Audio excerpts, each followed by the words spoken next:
দেখতেও আমি চাইছি, চাইতেও দেখি ঢুকে আমার বন্দুক ধরছে। এখানে আমার মোবাইল আছে, এক হাতে বন্দুক ধরছে, এক হাতে মোবাইলটা লই লিছে লইয়া একটু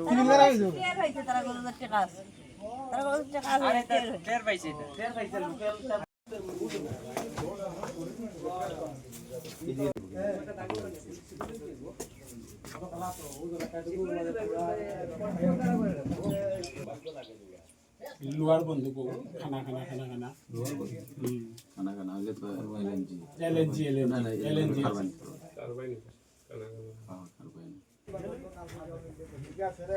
ওই ঘরে তো ঢুকছে না এগুলো আমরা গরু আছে না একটু মনে করে করে কোন এটা কালার বুদর হয় এটাই ফের আসলো এটি না ও কালার কালার তো লোহা ও কালার সেম কালার।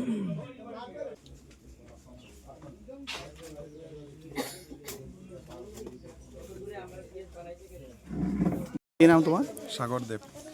কি ছিল গতকালকে রাত্রে তারা 7-8 জনের মতন আইছে টিএসআর ডেস্কিন দিয়ে বন্দুক লইয়া আমরা দরজা ভাঙ্গিয়ে আইয়াও আমরা বন্দুক ধরছে সামনাসামনি ধরে ওই যে তোমরা ঘরে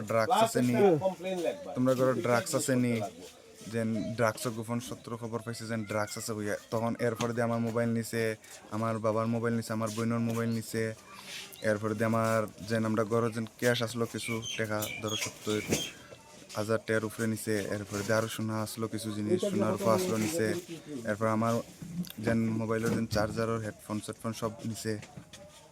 মারধর করছে? হয় মারধর করছে, এখানে মারছে, বাবারে মারছে, আমার বোনটারেও মারছে। সবার কাছে কি বন্দুক ছিল? বন্দুক 2 জনের টেন ছিল। আর এরপর দিয়া বুসাল মানে বন্দুক ধরে ডাকাতির ঘটনা আপনার সরজমিনে এসছেন, মানে কি বুঝতে পারলেন? আমরা থানাতে ঘটনার খবর পাওয়ার সাথে সাথে আমাদের থানার টিম এসেছে। তো এসডিপিও সাহেব তো আছেন, আমাদের এসপি সাহেবও এসে ক্রাইম সিন দেখে গেছেন। তো যেটা প্রাথমিক তদন্তে আমরা জানতে পেরেছি, কিছু লোক এসেছিল কালকে সকালে ভোরের দিকে, এসে বই দেখিয়ে বাড়ির কিছু টাকা পয়সা আর কিছু স্বর্ণালঙ্কার নিয়ে গেছে।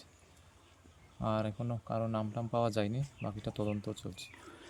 স্যার যা জানতে পারলাম যে ওদের কাছে বন্দুক ছিল, সেটা কতটুকু জানতে পারছেন আপনি ওদের সাথে কথা বলে? সেটা তো ওনারা তো বলছেন বন্দুকের মধ্যে দেখেছে, এটা তদন্ত করলে বোঝা যাবে।